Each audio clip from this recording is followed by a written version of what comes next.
Ang kaibahan ng ating Panginoong Hesus compare sa mga nabuhay na maguli katulad ni Lazarus at ng babae na 12 years old na anak ni Jairus is that si Jesus, nung siya'y namatay, yung kanyang muling pagkabuhay ay na-prophesy niya na bago pa man siya mamatay. Hindi katulad ni Lazarus, nung namatay siya, wala siyang kamalay-malay na bubuhayin siya ni Lord. Yung babaeng 12 years old na anak ni Jairus, wala siyang kamalay-malay na muli siyang bubuhayin ng Panginoon. Pero si Jesus, bago pa man siya mamatay, na-predict niya na kagad na sabi niya, on the third day, I will rise again from the dead. In fact, thousands of years before, meron ng mga propesiya na merong isang Mesayang darating na magliligtas ng ating mga kasalanan. Oo, siya ay mamamatay para sa iyo. Oo, ililibing si Jesus para sa iyo. But on the third day, He will rise again from the dead. Ibig sabihin, yung kanyang ipinangako bago pa man siya mamatay, na siya ay muling mabubuhay, hindi nabigo ang mga disipulo. Hindi nabigo tayong nananampalataya sa kanya sapagkat yung pinangako niya, tinupad niya. Okay? Yung naiprophesy na fulfill. Ibig sabihin, kung ang ating Panginoong Hesus, oo namatay, nilibing at muling nabuhay, at pinatotohanan niya ang lahat ng kanyang naiprophesy, lahat ng kanyang mga prediksyon at hula, naniniwala tayo na merong kredibilidad ang ating Panginoong mangako sa bawat isa sa atin. Ibig sabihin, kung ang Diyos ay nangako sa iyo, paniwalaan mo sapagkat yung isa sa pinakamahirap at imposibleng ang sitwasyon na namatay ka at muli kang mabubuhay, tinupad ng Panginoon, anong pangako pa kaya ang hindi kayang tuparin ng Panginoon sa iyong buhay? Ibig sabihin, nung ang ating Panginoong Hesus ay bumaba mula sa langit, hindi tayo deserving, pero bumaba ang Panginoon dahil sa kanyang pag-ibig. Hindi natin kayang abutin ng langit, kaya langit ang umabot sa atin. Hindi tayo perfecto, pero ang Diyos ang ating perfection. Mahina tayo, hindi tayo karapat-dapat, pero dahil sa pagmamahal ng Diyos, bumaba siya dito upang mamatay, ilibing, at muling mabuhay para sa bawat isa sa atin. At yung pagdating ni Jesus dito sa mundo, finulfill ng ating Panginoong Hesus ang napakaraming propesiya na binigay patungkol sa Kanya 1,000 taon na ang nakakaraan. In essence, Jesus fulfilled the prophecy about His life, about His birth, about His ministry, about His death, and about His resurrection. At kung finulfill ng Lord ang lahat ng mga prophecy ito, naniniwala tayo na kung nangako siya na babalik siya, tutuparin niya yung pangako niya na yun sa bawat isa sa atin. Amen? Although we believe na may mga prophecy pa about Jesus that is yet to be fulfilled, pero mangyayari yan sa muling pagbabalik ng ating Panginoong Hesus. Ibig sabihin, kung naniwala ka na si Jesus ay namatay at muling nabuhay, at tinupad ng Lord ang kanyang pangako na oo, namatay siya at muli siyang mabubuhay, pwedeng-pwede mong panghawakan ng katotohanan na sinabi ng Panginoon na siya ay babalik muli. Si Jesus nag-prophesy, ako'y mamamatay, pero ako'y mabubuhay muli. Nangyari? Nangyari. Ngayon, nag-prophesy uli ang ating Panginoong Hesus bago siya umakyat ng langit. Babalik ako. Ang tanong, mangyayari kaya? Because kung hindi yan mangyayari, bali wala ang pag-asa natin. The hope that we have as believers right now is the fact that Jesus promised us and prophesied that He will come back again. Yan lang yung pag-asa nating mga Kristiyano. Kasi kung hindi babalik ang ating Panginoong Hesus, bali wala ang lahat ng ating pananampalataya at pagpapagal. Tama ho ba mga kapatid? Ibig sabihin, Jesus is coming back again soon. Ang ating Panginoong Hesus ay muling babalik. Newsflash. In case hindi ka naniniwala, si Jesus ay muling babalik. After the rapture, after the 7-year tribulation, pag-uusapan natin next week, and before the millennial reign of our Lord Jesus Christ for 1,000 years, He promised us that He will come back again. Ibig sabihin, kung naniniwala tayo sa lahat ng pangako ng Diyos at tinupad ng Panginoon, naniniwala din tayo na kung nangako ang Diyos na siya'y babalik, it is sure, it is certain, it is rock solid, and it is our immovable hope. At sa kanyang muling pagbabalik, ang second coming ng ating Panginoong Hesus comes with great power and with great glory. Ang muling pagbabalik ng ating Panginoong Hesus will be, not probably, the second coming of Jesus Christ will be the most spectacular, jaw-dropping scene in all of history. The second coming of our Lord Jesus Christ will be personal, will be visible. Hindi lang siya visible, hindi lang siya personal, it will be the glorious thing that any one of us have witnessed. In fact, si Apostle John, nung binigay sa kanya yung vision about the second coming of our Lord Jesus Christ, dinitalyo niya yan sa Revelation chapter 19. So kung tayo man ay nandoon at present sa muling pagbabalik ng ating Panginoong Yesus, ano ang ating makikita? Ang sabi ng Revelation 19, verse 11 to 16. Then I saw heaven opened, and a white horse was standing there. Kaya ako naniniwala na mayroong hayop sa langit. Pero may nagtatanong sa akin, Pastor, yung aso ko ba pwede ko makasama sa langit? Hindi ko alam. Pero ang alam ko lang, ang pumupunta ng langit, Christian, at ang nakakapunta sa langit, at may hayop sa langit. So kung gusto mong yung hayop makapunta ng langit, siguro patanggapin muna kay Lord. Sabi mo, natanggap mo ba si Lord? Aw, aw! Okay, tanggap na siya. Pupunta siya sa langit, okay? So, and the white horse was standing there, at nakasakay dun sa horse na yun, its rider was named, capital F, Faithful and True. For he judges fairly and wages a right war. His eyes were like flames of fire, and of his head were many crowns. A name was written on him that no one understand except himself. He wore a robe dipped in blood, and his title was the Word of God. The armies of heaven, dressed in finest of pure white linen, followed him on white horses. From his mouth came a sharp sword to strike down the nations. He will rule them with iron rod. He will release the fierce wrath of God, the Almighty, like juice flowing from a winepress. On his robe and on his thigh was written, King of Kings and Lord of Lords. What a glorious sight to see the second coming of our Lord Jesus Christ. And in relation to our theme this year, Launch Out into the Deep, sabi ko sa Panginoon, Lord, dalin mo ang GSMNB Global Family sa mas malalim na pagkaunawa patungkol sa iyong salita. Kaya nga mga kapatid, without your knowledge, dito sa series na ito, mag-aaral tayo ng konting eschatology. Ano bang eschatology? Yung logy, biology, zoology, analogy. Ang ibig sabihin ng logy is study.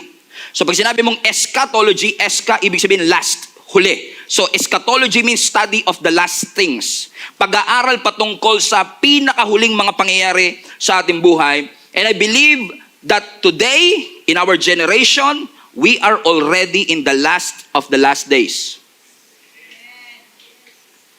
The end is near. The beginning of the end is already happening.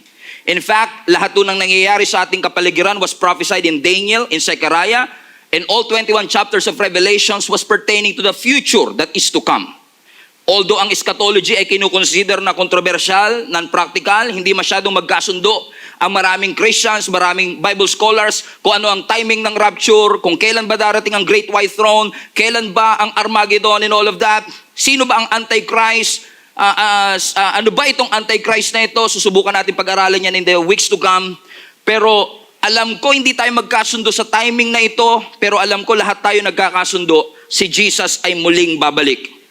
At yung kanyang muling pagbabalik will play a major role in this study of the last days. Bakit second coming? Extra rice po kasi, Pastor, yung bumalik ako, second coming na yon. Yun yung extra rice, okay? Bakit si Jesus ay babalik for the second time? Ano ba yung first coming? Pumunta na ba si Jesus dito? Yes, ang first coming was on Christmas. Nung ang ating Panginoong Jesus ay bumunta dito sa earth bilang baby, lumaki siya, nag-minister, namatay, nilibing at muling nabuhay para sa atin. So lahat tayo, most people agree with the first coming. Ang hindi tayo magkasundo, yung second coming. Okay, what's the difference between the first coming and the second coming? In fact, ang mga Jewish people, they still believe na yung first coming hindi pa nangyayari. Kaya maraming mga Israelites hindi Christian. Because hindi sila naniniwala na si Jesus yung Mesayang dumating, yung first coming. So hanggang ngayon, naantay pa rin nila yung first coming, samantalang tayo nag-aantay ng second coming. So ano ang difference ng first coming and second coming? Tignan nyo itong table na ginawa ko to differentiate the first coming and the second coming. Sa first coming, He came to die for our sin. Sa second coming, He will come to rule. Difference yan. Sa first coming, He was rejected. Sa second coming, He will be received. Sa first coming, He came as a servant. Sa second coming, He will come as a judge and as a king.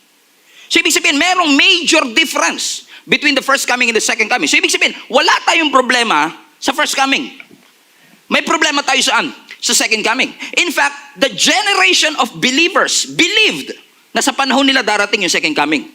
And ngayon, naniniwala tayo na sa generation natin darating ang ating Panginoong Yesus.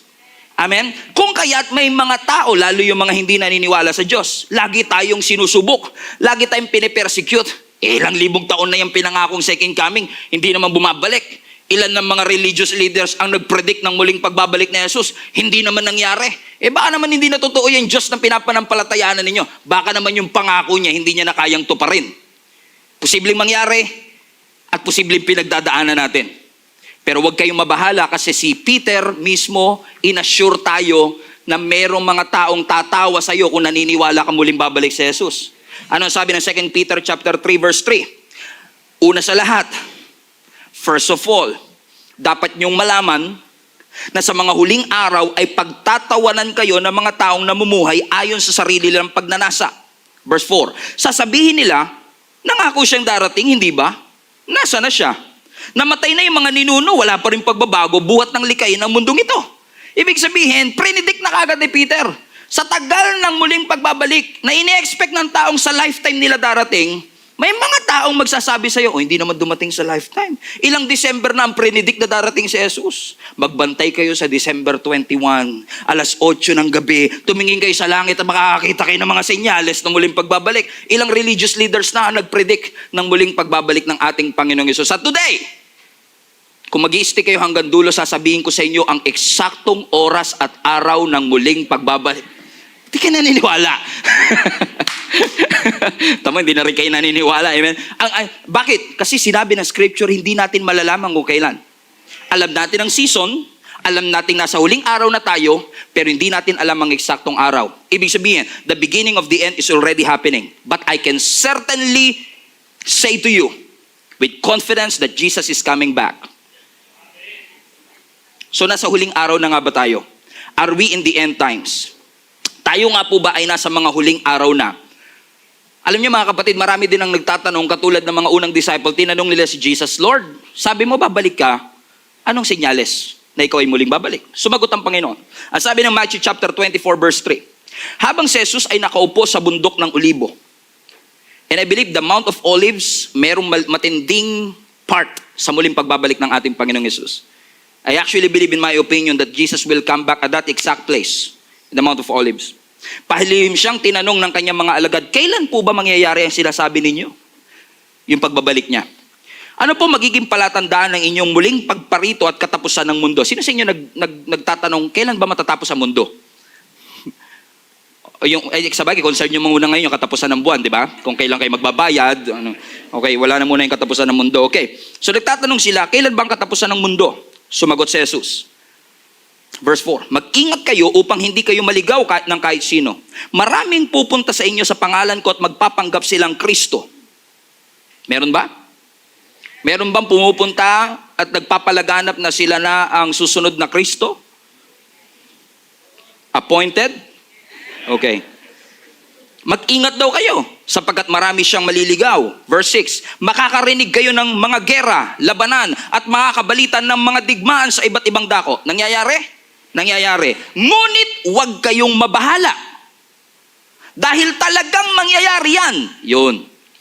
Kasi minsan masyado tayo nakatingin sa gera. Ang sabi ng Lord, signs yan ng paparating na end times. Sa muling kung excited ka sa second coming, dadaan ka talaga dito sa sign. Pero hindi porket nakakita ka ng sign, yun na yun. Sa NLEX ka, pag nakakita ka San Fernando, Pampanga, nasa San Fernando ka na ba? Hindi pa. Sign lang yun ng papuntang destination. So sinasabi ni Jesus Christ, kung makakita man kayo ng mga digmaan, kung may mga magpo-profess mang sila ang Kristo, huwag na kayong masurpresa. Maging alerto kayo pero huwag kayong masusurprise. Kasi talagang darating yan. Pero bilang mananampalataya, huwag kayong mababahala dahil talagang mangyayari yan, bagamat hindi pa yun ang katapusan ng mundo. Ang linaw naman, di ba? Okay? Klaro ba mga kapatid? Verse 7, maglalaban ang mga bansa. Nations will rise against nations. Gayon din ang mga kaharian. Kingdom against kingdom. Magkakaroon ng famine, tagutom, lilindol sa maraming lugar. Nangyayari? Verse 8, ang lahat ng mga ito'y pasimula pa lamang. Ayun na, patay tayo. Pasimula pa lang yun, Lord. Pasimula pa lang ng paghihirap na tulad ng isang babaeng nanganganak. Bear that in mind. Verse 9, pagkatapos ay kakaputan kayo ng lahat dahil sa inyong pagsunod sa akin, isasakdal kayo upang pahirapan at patayin. Ibig sabihin yung mga nangyayaring yan, simula pa lamang yan. Kasi darating ang persecution that Christians will die. Christians will suffer in the name of Jesus. Verse 10. At dahil dito ay maraming tatalikod kasi ayaw nilang mamatay at ayaw nilang mahirapan. So may mga tatalikod sa kanilang pananampalataya, mapupuot sila at magtataksil sa isa't isa. Verse 11. Marami ang magpapanggap na propeta at ililigaw ang mga tao. Ang tawag dito, false prophet. Now, ang question, paano natin malalaman kung ang isang propeta ay peke? Ang sabi ng Deuteronomy chapter 28, kapag daw ang isang tao o propeta ay nagbanggit ng isang mensahe under the name of God. Ibig sabihin, sinasabi ng Panginoon, pero hindi nangyari. Sabi ng Deuteronomy 28, peke yan. Amen? So, paano natin madidistinguish ang false prophet? Kung nagsasalita siya under the name of God, pero hindi yan nangyari, he's considered to be a false prophet. Ano ba sabi ng Deuteronomy 28? Deuteronomy 18:22. Look at your Bible. Yung sinasabi ng Panginoon dyan. Okay? And then, verse 12. Lalaganap ang kasamaan, kaya't madlalamig ang pag-ibig ng marami, ngunit ang mananatiling tapat hanggang wakas ang siyang maliligtas. Ngunit ang mananatiling tapat hanggang wakas ang siyang maliligtas, ipapangaral, verse 14, sa buong sanlibutan ng magandang balita at tungkol sa kaharian ng Diyos upang magsilbing patotoo sa lahat ng mga bansa at saka darating ang wakas. So sinasabi ng scripture, the gospel of the kingdom will be spread to all nations and then the end will come. Amen? So, naniniwala tayo na hanggat hindi na i-spread ang gospel of the kingdom in all the world, hindi darating ang ating Panginoong Yesus. Let's jump to verse 42. Kaya't, anong gagawin natin ngayon? Kaya't maging handa kayo. Dahil hindi nyo alam kung kailan darating ang inyong Panginoon. Unawain nyo ito. Kung alam ng may-ari ng bahay ko nung oras sa gabi darating ang magnanakaw, siya'y maghahanda at hindi niya papabayaang pasukin ang kanyang bahay. Simpleng-simple.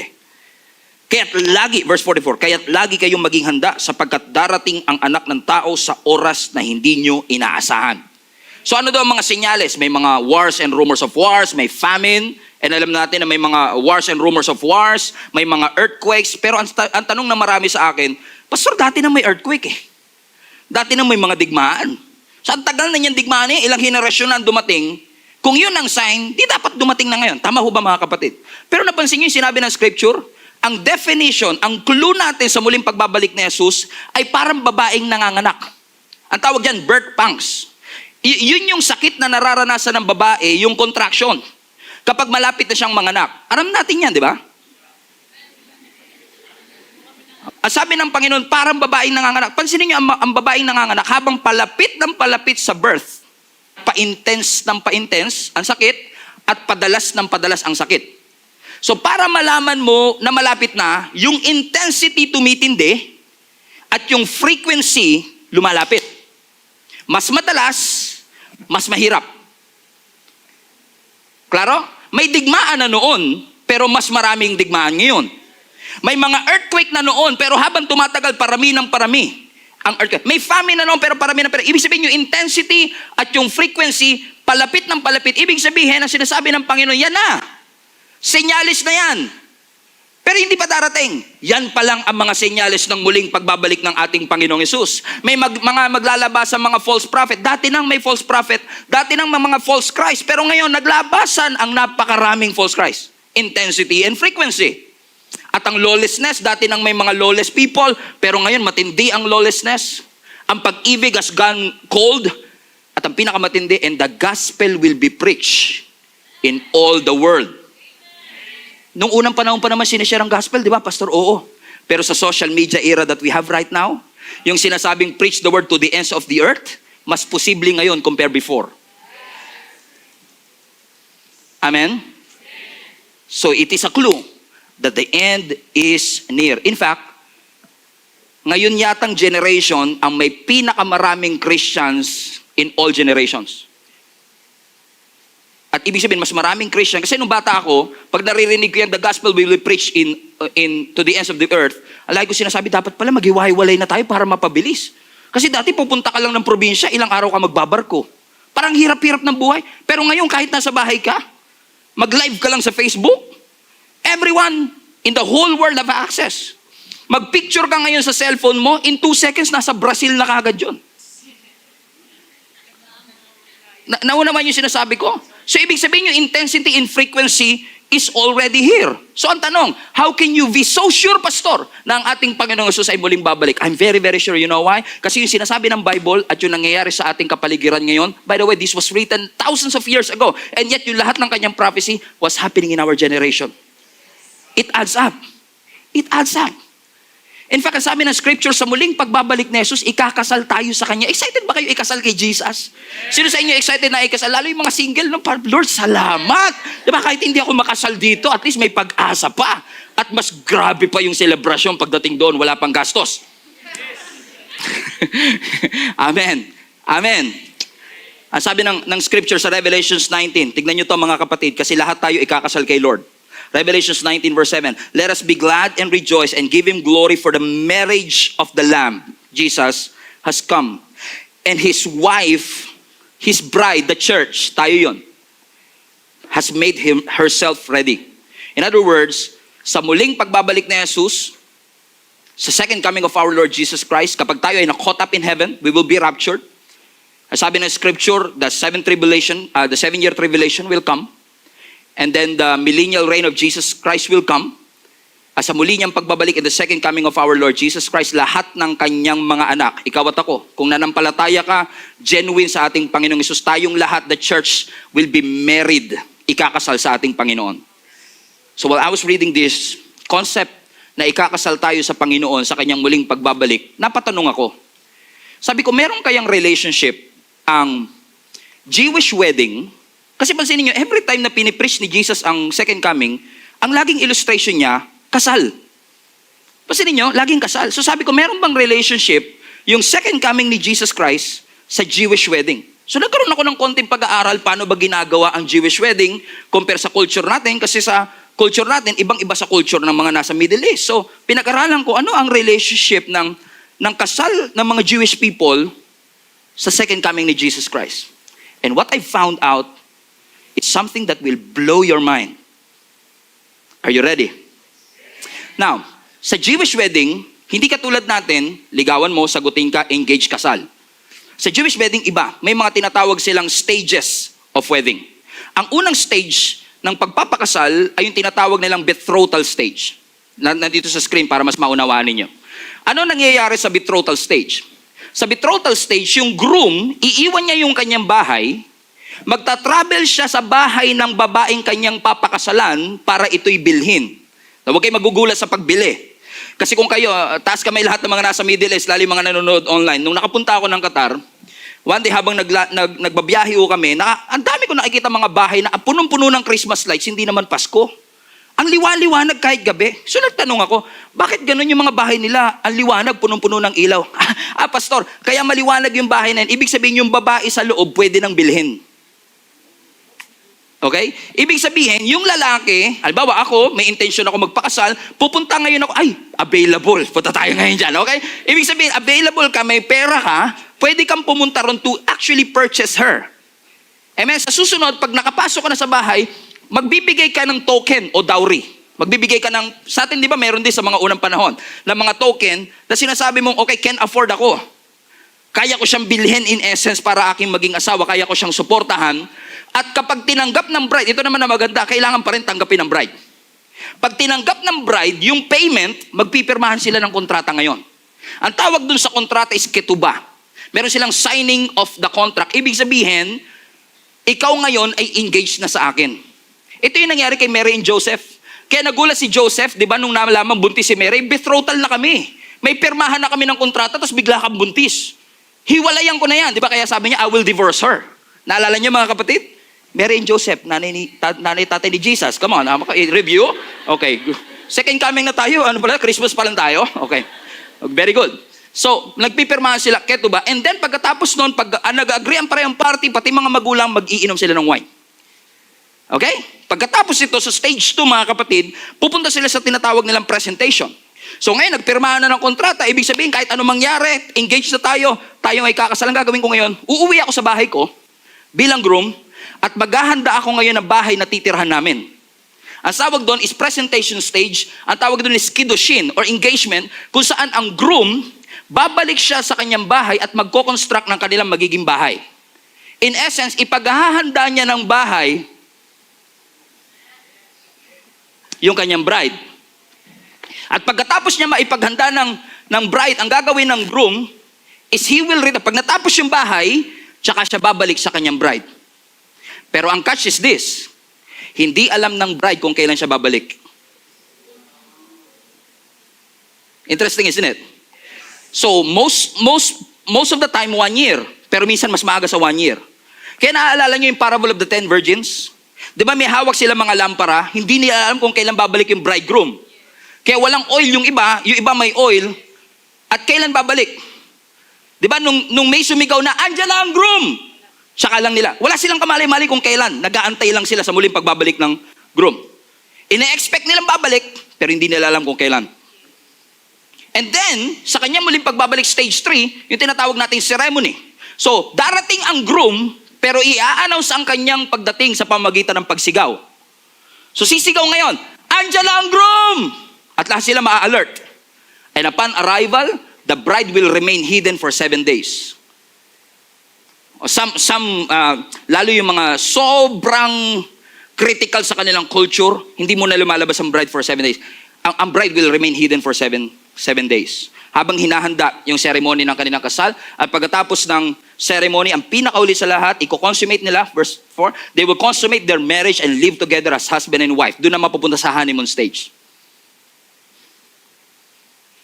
So what now, Pastor? Balik tayo sa stage 1. Stage 1. Ang sabi sa betrothal stage, yung groom, iiwan yung kanyang bahay, pupunta sa bride para bilhin siya. Katulad ng ating Panginoon. Iniwan niya yung kanyang heaven, tinitirhan, para pumunta sa earth, tinitira nating mga bride, to purchase us. Para bilhin tayo. Anong binili ng Panginoon sa atin sa pamamagitan ng kanyang dugo? Binili niya tayo sa pamamagitan ng dugo. At kapag binili na tayo, ang groom natin ay magbibigay ng kanyang token. Ano yung token ng Panginoon? Yung kanyang buhay. Binigay niya sa atin. At pagkatapos, at kapag yung bride tinanggap, pag tinanggap mo, magpipirmahan kayo ng kontrata. Because when you accept the blood of Jesus in your life, you are now under a new covenant. Para kayo nagpipirmahan ng bagong covenant ng Panginoon. Ano sinasabi nyo? Amen? Ang sabi ng Panginoon, babalik ako muli. Pero sige, sa muling pagbabalik mo, nandito lang ako. Sa'yo lang ako. May covenant. Sa muling niyang pagbabalik, and then they drink cup of wine. They don't have any idea. Amen? That the drinking of a cup of wine or communion sa atin is very relatable. That after the purchasing, nung binili tayo sa pamagitan ng kanyang dugo, amen, we have now the bread and the wine as a proof of the sacrifice of our Lord Jesus Christ. Amen. Now, ang sabi ng scripture, pagkatapos ng stage na to, aalis uli ang groom. Umalis ba si Jesus? Umalis. Pero nangakong, anong gagawin niya raw sa langit? Sabi doon sa binasa natin sa John 14. Di ba sabi na sa John 14, babalik ako, ipaghahanda ko lang kayo ng mansyon nyo sa langit. Balik tayo sa stage 2. Ang sabi ng stage 2, sa kiddushin, yung groom babalik sa kanyang bahay at magko-construct. Hallelujah. Praise the Lord. Amen. Magko-construct ng kanilang sariling bahay, and then, paggawa na yung bahay, the groom will return for his bride. He will come back. But, hindi natin alam kung kailan. So we have to wait. Until finally sa stage 3 rather, sa stage 3, darating ang groom, and it was announced with a shout. Sa pagtunog ng trompeta, Jesus is here! At sa kanyang puling pagbabalik, makakasama tayo. The bride will remain hidden for days. You know why? Because yung 7 days dito is a picture of the 7-year tribulation. We will be hidden with Him. Hindi tayo kasama sa paghihirap. We will be hidden for 7 years until the second coming para sa ating stage 4, sa ating ceremony kung saan i-consummate natin ang marriage natin, and we will live with God for eternity. Praise the Lord. Alam niyo yung feeling na habang nag-aaral ka, gusto mo sumigaw pero wala. Wow! Lord! What a revelation. Sabi ng Matthew 24 verse 50 rather, babalik ang Panginoon. Actually, talinhaga to, kinat ko na lang sa verse 50 for the sake of time. Matthew 24 verse 50, babalik ang Panginoon ng aliping iyon sa araw na hindi niya inaasahan at sa oras na hindi niya alam. So, my friends and family, Maraming Christians ngayon are obsessed with trying to figure out kung kailan babalik ang ating Panginoon. We are not called to figure out what day Jesus will come back. We are called to be ready. Live ready until He's coming. So it's not what day, but be prepared today. Maging handa tayo ngayon. So ang tanong, importante bang pinag-aaralan natin ang muling pagbabalik ni Jesus? Importante bang alam natin na si Jesus? Yes! Because kung naniniwala kang si Jesus ay muling babalik, makaka-apekto yan sa buhay mo. Makaka-apekto yan sa behavior mo. It will impact your attitude. So kung seryoso ka talaga sa future mo at seryoso kang muling babalik ang ating Panginoong Jesus, dapat nakaka-apekto yan sa present mo. Kapag seryoso ka sa future, makaka-apekto yan sa discipline mo sa present. Eh bakit, Pastor, may mga Christians ngayon na parang tamad? Parang walang pakialam. Ibig sabihin lang, hindi sila seryoso. Kung may manliligaw kang tamad, hindi seryoso yan. Kasi kung seryoso ka talaga, na ikaw ay mapasagot, ay ipupurso ka niyan, ihahatid ka niyan. So kung pinaglalakad ka niya mag-isa ng hating gabi, hindi seryoso yan. Single sa agad tayo Single and secure. Amen? Bakit mga kapatid? It's very simple. They are not serious. Kasi katulad ng parable of the talents. Di ba? Nung umalis ang master, hindi nila alam kung kailan babalik. Same chapter yan, Matthew 25. Pati yung parable of the 10 virgins. Hindi nila alam kung kailan uli babalik. At ang tanong ko lamang sa Lord, bakit nung unang panahon, pag pinipreach ang muli mong pagbabalik, ang mga disciples, thank you Lord. Payapa sila. Pero tayo, pag pinipreach ang second coming, takot tayo. Hindi ba kayo nagtataka mga kapatid? That every time the second coming of our Lord Jesus Christ is being preached, para bang it brings fear and anxiety. And it should, kung hindi ayos ang ating buhay, it should bring fear and anxiety kung wala kang relasyon sa ating Panginoon. But Jesus changes everything. Let me repeat, si Jesus, binago niya ang trajectory ng ating buhay na yung fear and anxiety ay napalitan ng love and security. Now, because of Jesus Christ, you have security sa kanyang muling pagbabalik. Tayo ay kanyang kukuhanin, tayo ay kanyang ililigtas, at tayo ay makakasama ng Panginoon sa langit. Pero habang tayo ay nandito pa, importante yung paraan ng ating pamumuhay. How you live in this earth matters. So ang question, do you really believe that Jesus is coming back again? Yes. Let me repeat. Do you really believe? Put that in the chat. Yung sagot ninyo, do you really believe that Jesus is coming back again? Yes. Let me repeat. Naniniwala ka ba na si Jesus ay muling babalik? Yes. Well, kung talagang naniniwala ka, dapat nakaka-apekto yan sa mga ginagawa mo ngayon. Kaya nagtataka ko sa iba, naniniwala daw sa tithes and offering, pero hindi nagta-tithes. It doesn't make sense, isn't it? If you really believe what you believe, it will affect how you act, how you talk, how to live your life. Now, knowing that Jesus will come back sa panahon na hindi mo alam at sa panahon na hindi mo inaasahan, dapat may sense of urgency. Hindi ka papayag na merong member ng family mo na hindi kumikilala kay Lord. If you really believe what you believe. Yung nga lang minsan, we profess we believe, but we don't really believe. Amen. Naniniwala ka bang dapat nagtututbrush tayo? Come on. Layo, pastor seryoso na kami Dito na, toothbrush na naman. Sino sa inyo naniniwala na kailangan tayo nagtututbrush? Nagtututbrush ka ba? O buti pa yung toothbrush, pinaniwalaan mo, ginawa mo.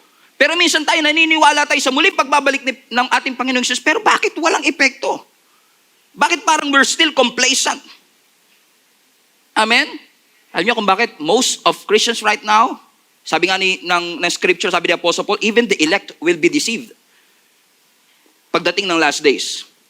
Kasi minsan tayo, we are believing in our chosen truth. But believing in your chosen truth doesn't make it true. Hindi porket naniwala ka sa ganitong katotohanan, yun ang katotohanan. Amen? And when you believe that Jesus Christ will rise again from the dead, and He will come back again, yung decision mo na yan ay makaka-apekto. In fact, let me just say this to you.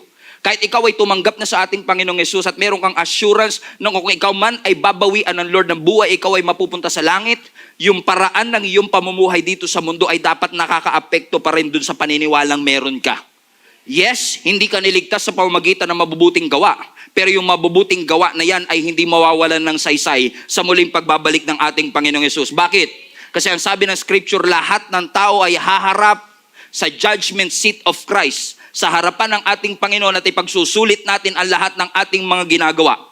Lahat tayo ay haharap at magsusulit sa lahat ng mga naging desisyon natin dito sa mundong ito.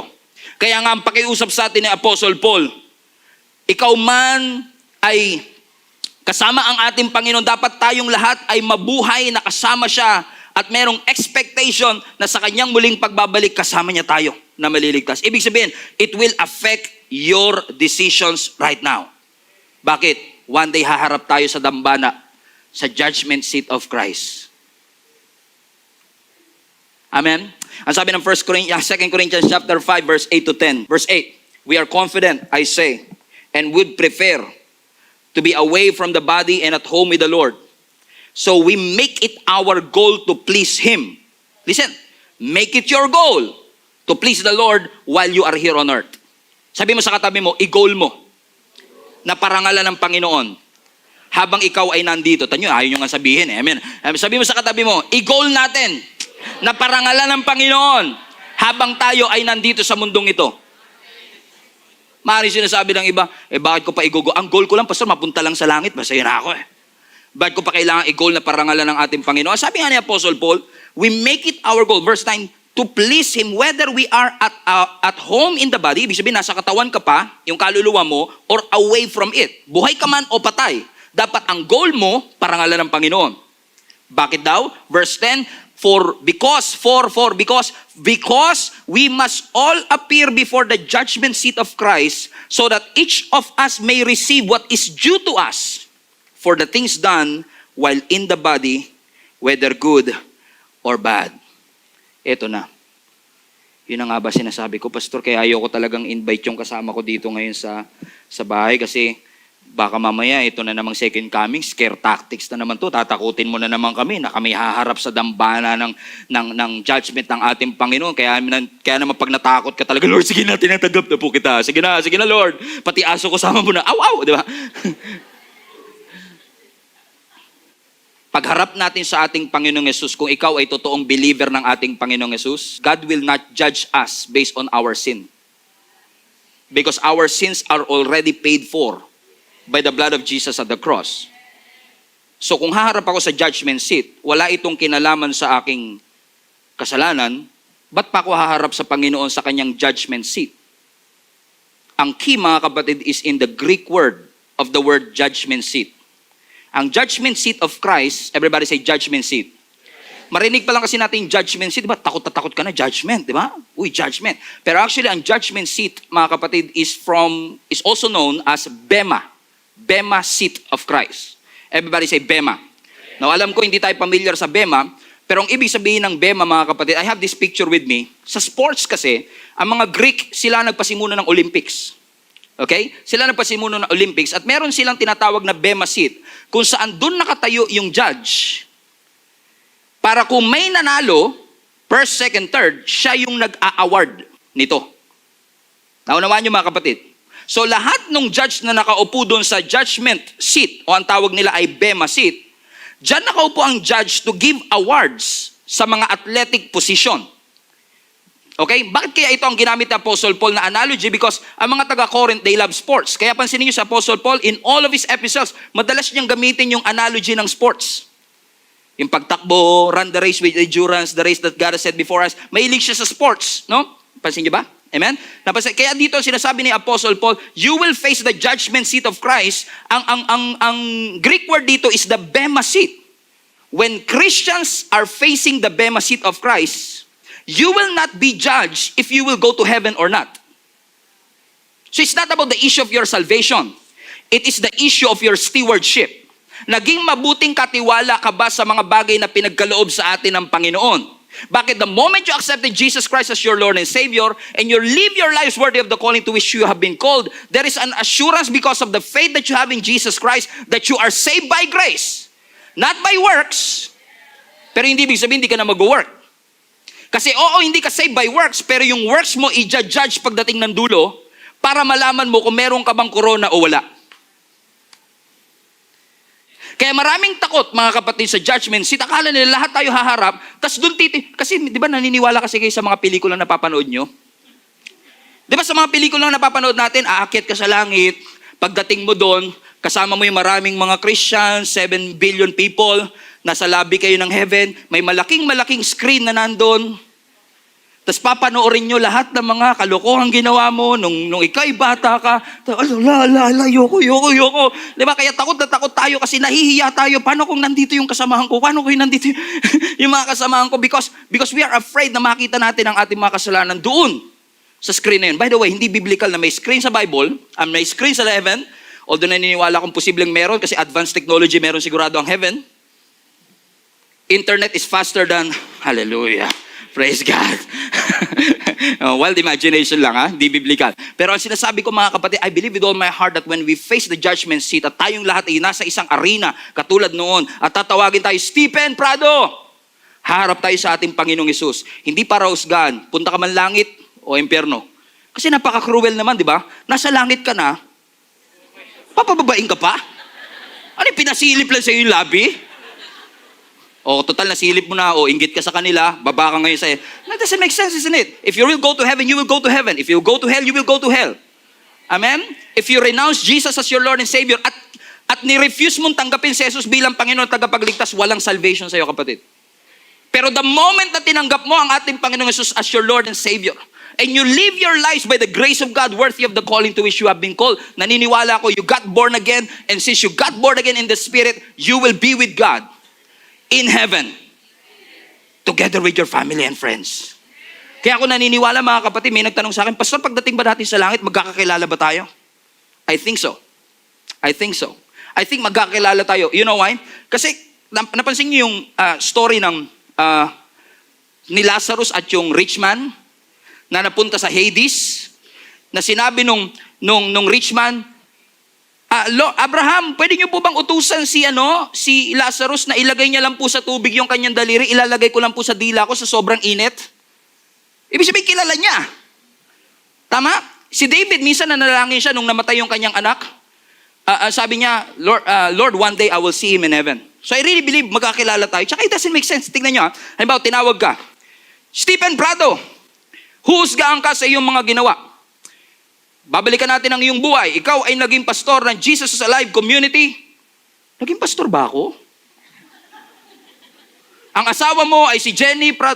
May asawa ba ako? Imagine niyo kung di tayo magkakilala, you don't have memories of all. Ano i-judge sa'yo? Ano i-judge sa'yo? Paano mo malalaman na, oo nga, ginawa ko nga yun. Nag-share nga ako ng gospel. Nakakilala nga sila sa Panginoon. Hallelujah. Kung di mo naman maala, I believe with all my heart, magkakilala tayo. Okay? When we go to heaven. But that's not the big issue. Kung hindi ka naniniwala, okay, fine. Walang problema. O hindi tayo magkalaban, okay? Minor lang yan. Hindi natin kailangan. Ang importante, naniniwala kang si Jesus andaan sa kaligtasan. Okay? Okay, yun ang importante. Okay.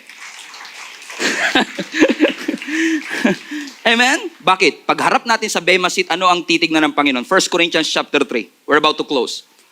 Verse 11. For no other foundation can anyone lay that which is laid, which is Jesus Christ.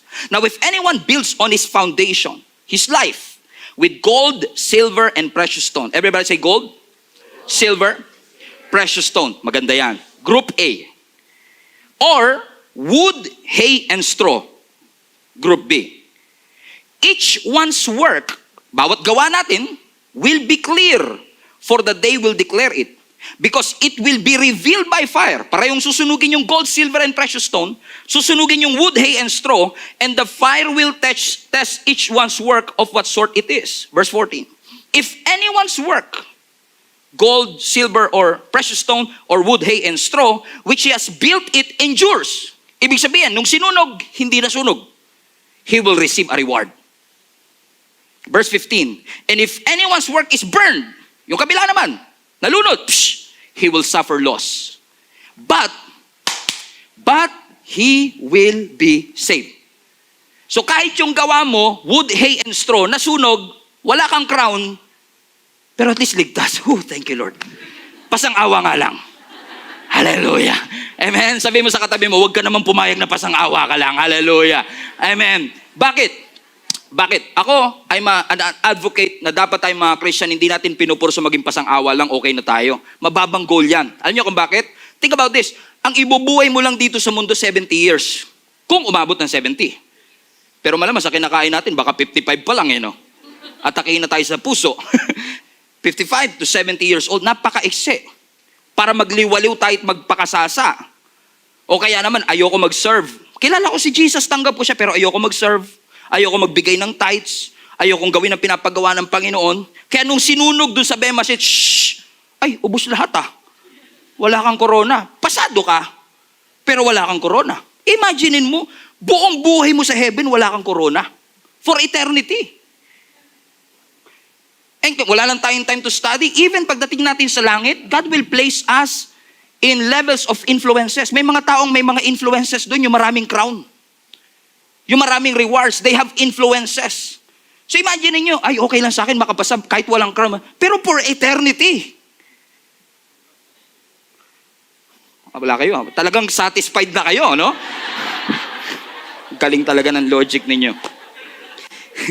Kasi may mga nagsasabi naman, pastor, paano to kung halimbawa, bago ako naging Christian, marami naman ako naging good works. Tumulong ako sa mahihirap, nagbigay ako sa mga charity. Pag sinunog yun, di ba? Gold, silver, and gold. No. Any works that you do, kung hindi mo kilala si Jesus Christ, is wood, hay, and straw.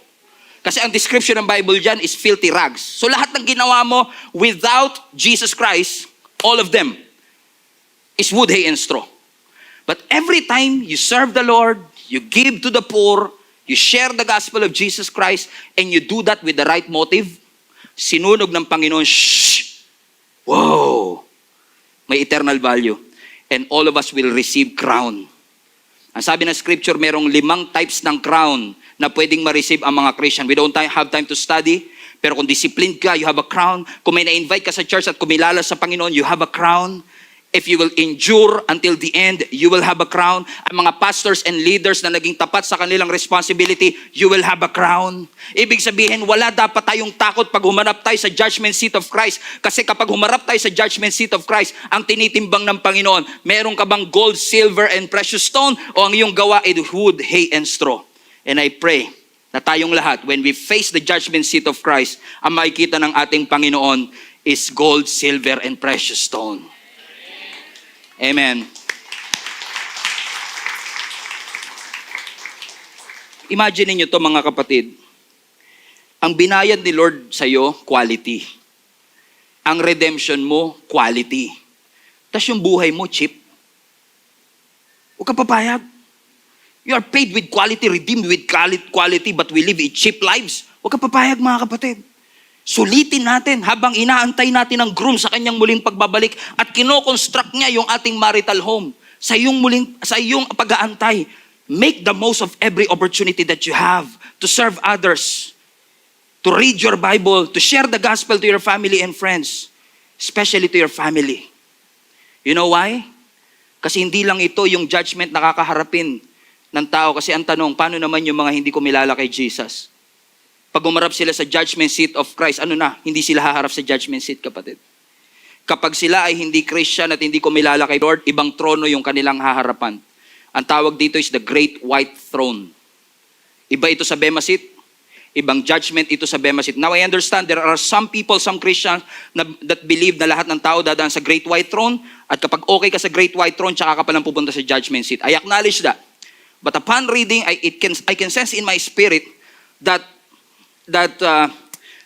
all Christians will never face Great White Throne. But if it is, it's okay. Ready naman tayo Kung marap naman tayo, ready tayo.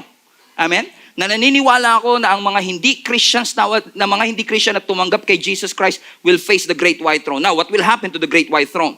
Sa Great White Throne, ito yung tinatawag nating final judgment. Lahat ng mga patay na hindi kumilala kay Kristo at yung buhay pa na hindi tumanggap kay Jesus Christ ay haharap sa Great White Throne para ma-distinguish kung sila'y pupunta sa impyerno o sa langit. Ang sabi ng Revelations 20, chapter 11, verse 15, 11 to 15 rather. And I saw a great white throne, and the one sitting on it.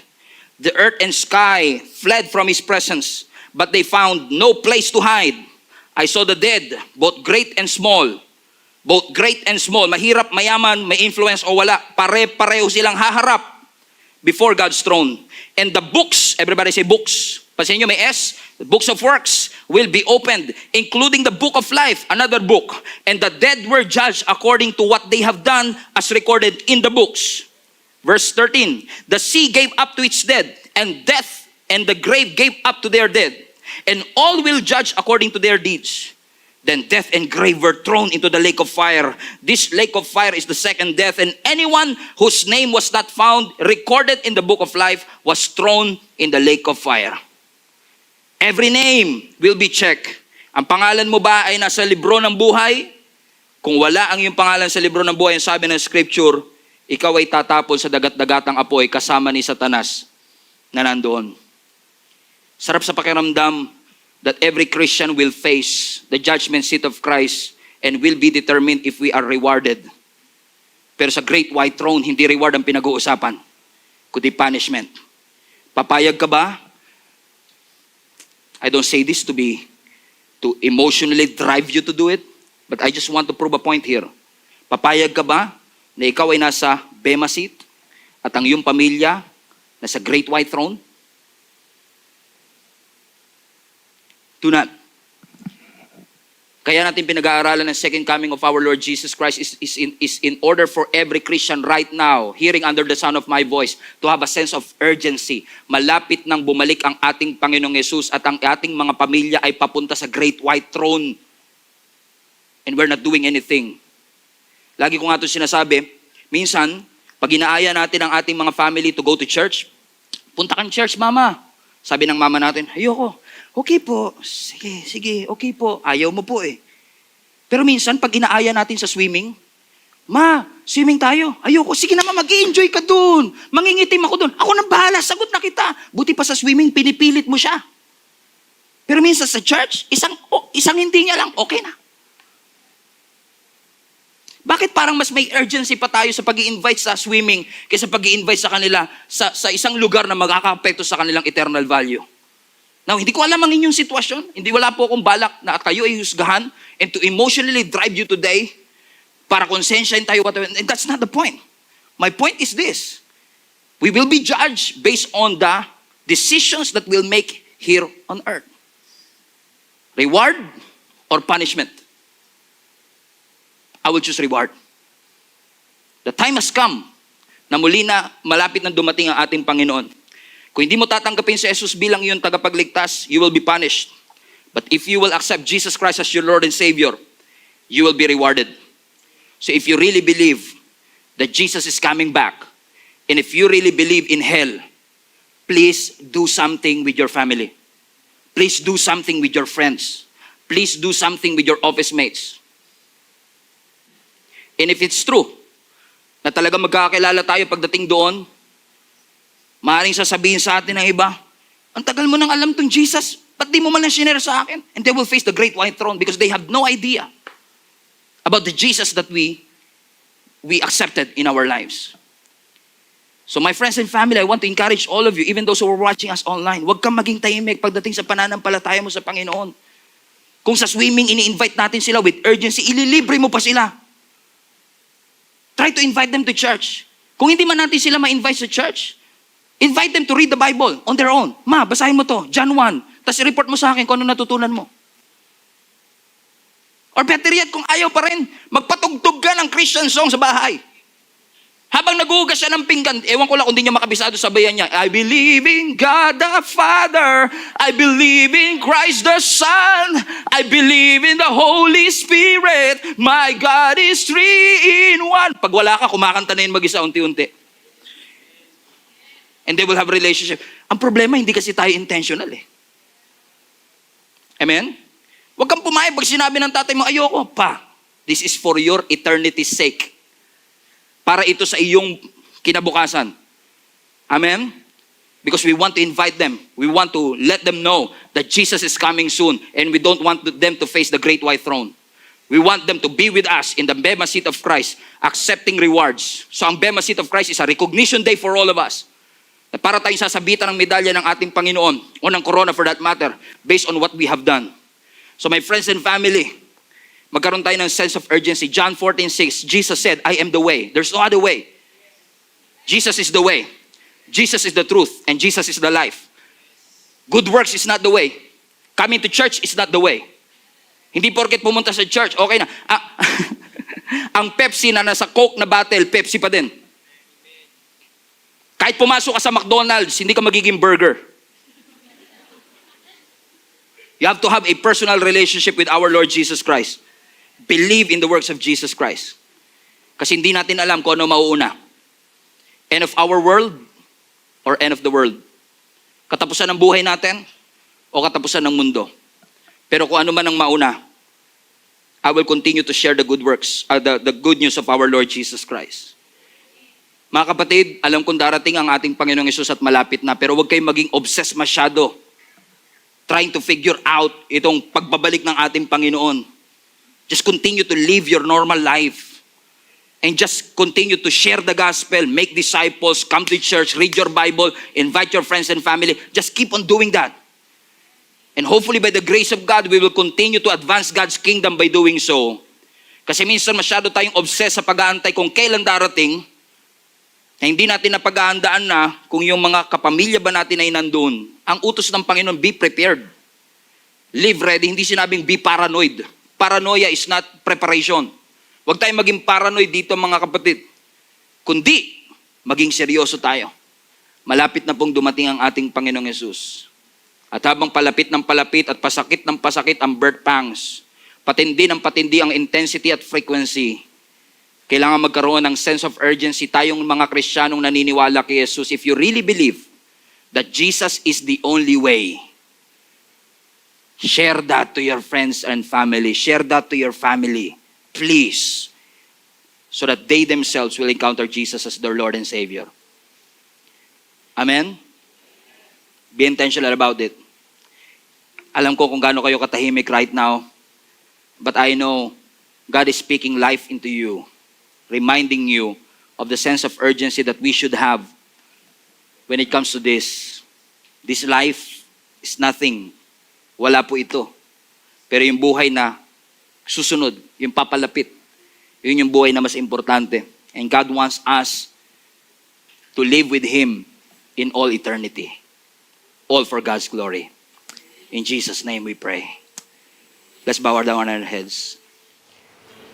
Wala po kaming ibang desire, Panginoon, ngayong araw na ito, kundi ilapit po ang aming mga sarili sa iyo. Kapatid, kung ikaw ngayon, kinukonsider mo ang sarili mong religious, pero wala ka pa talagang relationship sa ating Panginoon and you are not sure of the salvation that you have in Jesus Christ, I want to give you an opportunity right now to accept Him as your Lord and Savior. Hindi tayo tatanggap ng relihiyon, hindi pagsama sa isang organisasyon, kundi pagbubukas ng iyong puso para tanggapin si Jesus bilang Panginoon ng iyong buhay. Kung nais mo na magkaroon ng kasiguraduhan ng iyong kaligtasan, na sa muling pagbabalik ng ating Panginoong Hesus, sigurado kang makakasama ka ng Panginoon and possibly we will face the judgment seat of Christ, receiving rewards of everything that we have done sa pamamagitan ng pangalan ng ating Panginoong Hesus. Tanggapin mo ang ating Panginoon ngayon at sumunod ka sa panalangin ito. Just repeat after me. Panginoong Hesus, ako po ay narito ngayon. Inaamin kong ako'y makasalanan. Binubuksan ko po ang aking puso. Pumasok ka, Panginoon. Patawarin mo ako sa lahat ng aking mga pagkakasala. At magmula ngayon, ikaw ang maging Panginoon, tagapagligtas, at Diyos ng aking buhay. I want to be with you in the second coming. In Jesus' name. And Father, we also pray for our friends and family. Mga tao, O Diyos, na lagi naming nakikita, lagi naming nakakausap. Pero tinalo kami ng hiya at takot para i-share sa kanila ang gospel. Tinalo kami ng complacency at katamaran to share the gospel to them. Naging kampante kami, Panginoon, into this natural, predictable life. At nakalimutan namin yung sense of urgency na muli ka pong babalik. At sa muli mong pagbabalik, lahat po kami ay haharap sa iyo, judging by our deeds and actions. Pero ngayon, Panginoon, akin pong pinapanalangin, bigyan niyo po kami ng lakas ng loob at tapang na ang gospel mo, Panginoon, ay ma-share namin sa aming pamilya. Sa anumang paraan, tulungan mo kami, O Diyos, na ang aming pamilya ay makapagsimula ng bagong relasyon sa iyo. Sawa na po kaming maging religious. Ang gusto namin, relationship sa iyo. Gusto namin, Panginoon, na ma-establish at re-establish ang relationship that we have. So I pray in Jesus' name that for the months to come, I can see in my spirit that families, oh God, will be joining us online. Families, Lord God, will be worshiping. And families, Lord God, will be listening to your word. And you will fulfill your promise, Lord God, as we continue to fight for our family, na sila man ay dadalin mo, Panginoon, sa iyo. At sila ay makagkakaroon ng personal na relationship sa iyo. Gamitin mo kami, ang aming buhay, ang aming actions, upang sila, Panginoon, ay hindi lang tumanggap, kundi mamuhay ng ayon sa iyong kalooban. Maraming pong salamat. And I also pray, Lord God, for every one of us, our entire global family. For many years, Lord God, marami po sa amin ang marahil we have been complacent, investing here on earth, but forgot to invest in your kingdom. Mas nag-focus kami sa aming career, nag-focus kami at nagpahalaga kami sa mga bagay na walang eternal value. Hindi masama. Pero alam ko, Lord, ninanais mo, kamusta ang iyong puso? Sapagkat ang condition ng iyong puso will affect the direction of your life. Let me say that again. The condition of your heart will affect the direction of your life. Gagawin ni Satan ang lahat para pagurin ang iyong puso. Para ikaw ay sumuko. Para ikaw ay mag-quit. Kasi kung si Satan, gagawa siya ng paraan para panghinaan ka ng loob, i-discourage ka, at kung hindi ka makuha ni Satan sa isang suntok, papagurin ka niya hanggang ikaw na mismo ang sumuko. If Satan cannot knock you out with one punch, he will wear you down. Hindi po ako boksingero, pero isa sa mga strategiya ng mga boxer is that kung hindi man nila mapabagsak sa isang suntok ang kanilang kaaway, amen, papaguri nila ang kanilang kalaban para yung kalaban na mismo ang manghina at siya na mismo ang sumuko. Hindi ho ba napapansin ninyo na marami sa atin at maraming mga Christians nowadays, although may pananampalataya sa Panginoon, pero kapag sila ay na-burn out at na-worn out, sila na mismo ang susuko at magsasabi, Pastor, I love the Lord. Pastor, I want to follow Jesus, but I cannot take this anymore. I want to quit and I want to surrender. Napakahalaga po ng ating puso pagdating sa ating buhay. Hindi po pwedeng naglilingkod ka sa Diyos na walang puso ang iyong paglilingkod. Hindi po pwedeng sinasabi mong mahal mo ang iyong asawa pero wala kang puso doon sa sinasabi mong mahal mo ang iyong asawa. Hindi po pwede. Sinasabi mong nananampalataya ka sa Panginoon pero ang puso mo ay wala sa Panginoon. Napakahalaga ng kondisyon ng ating puso. Ang sabi ng Biblia sa Proverbs 17 verse 22, a joyful heart is good medicine, but a broken spirit dries up the bone. Everybody read that with me. A joyful heart is good medicine, but a broken spirit dries up the bone. Akalain mo to. Minsan naghahanap pa tayo ng iba't ibang mga gamot, pero yung masayang puso po pala ay isa ng uri ng gamot. In fact, mga kapatid, kung ano ang nangyayari sa puso mo, lumalabas sa mukha mo. O, tignan nyo nga po ang mukha ng inyong katabi. Tingnan nyo, base po sa kanyang mukha bang masaya ang kanyang puso? O mukhang depressed at hinang-hina ang kanyang puso? In fact, sa ibang translation ho ng passage na binabasa natin sa Proverbs 17, ang sabi po doon, a joyful heart, you can see it in their countenance. Yung pagiging maligaya ng ating puso ay kitang-kita sa kabuuan ng ating pagkatao. Posible kasi mga kapatid na may mga kasama tayo sa bahay, may mga kasama tayo sa church, they have smile on their faces, but they are hurting on the inside. Or I'd like to put it this way, marami sa atin, pangiti-ngiti lang, but you are dying on the inside. You are broken on the inside. You are empty on the inside, and even worse, you are losing your faith on the inside. I've talked to a lot of people already. Marami pong lumalapit sa amin para humingi ng advices. Pero napansin ko po, na hindi lahat ng lumalapit para humingi ng advice ay humihingi talaga ng advice. Hindi lahat humihingi ng wisdom. Hindi lahat ay humihingi ng direction sa buhay. May mga tao naghahanap lang ng atensyon. Does it make sense? By the way, andito lang ako, hindi ako aalis anytime. Kung gusto niyo po mag-amen, magsabi lang ho kayo. Because we want, syempre gusto natin, kaya tayo nakikipag-usap sa ibang tao because we want whatever is wrong and broken in our life ay ma-fix. Pansinin ho ninyo, na sa salitang broken, nandun yung okay. Kasi minsan madaling magpanggap na okay ka kahit broken ka. Na kahit broken ang iyong puso, sasabihin natin, I'm okay, I'm blessed and highly favored. Pero ang sabi ng scripture, yung merry heart, yung puso na maligaya, yung puso na punong-puno ng joy from within, is a good medicine. Pero ang sabi rin, nung isa pang part ng passage, pero yung broken spirit, everybody say broken. Pero yung broken spirit, nakakatuyo ng buto. Now, I don't know, how come na ang ating broken spirit ay nakakapagpatuyo ng ating buto? Now, I know, nabasa ko po na ang ating pong palang dugo ay mina-manufacture. Watch this. Ang ating dugo ay mina-manufacture sa ating buto. At kailangan mo ng tubig para makabuo ka ng dugo. Ibig sabihin, ang blood natin ay nangangailangan ng maraming tubig. So in essence, when you say a broken spirit could dry up the bones, that's exactly what I'm trying to say nung sinasabi ko kanina, na kapag ang spirit mo ay broken, nakaka-epekto ito sa iyong katawan. Ibig ko sabihin, kapag durog ang puso mo, kapag may mali sa puso mo, kahit pa ang dugo kailangan ng tubig, hindi tubig ang solusyon para maayos ang iyong puso. Hindi porket uminom ka ng tubig, maayos ang iyong puso. Minsan pa naman tayo, pag umiiyak, di ba? Huwag ka mag-alala, sis, kaya mo yan, uminom ka ng tubig. Okay? Hindi, para naman nyo kasi hinihingal siya, di ba? I get the point. Pero napansin nyo ba, mga kapatid, hindi porke puno ang pantog, puno ang puso. You could be smiling on the outside, but your spirits are broken.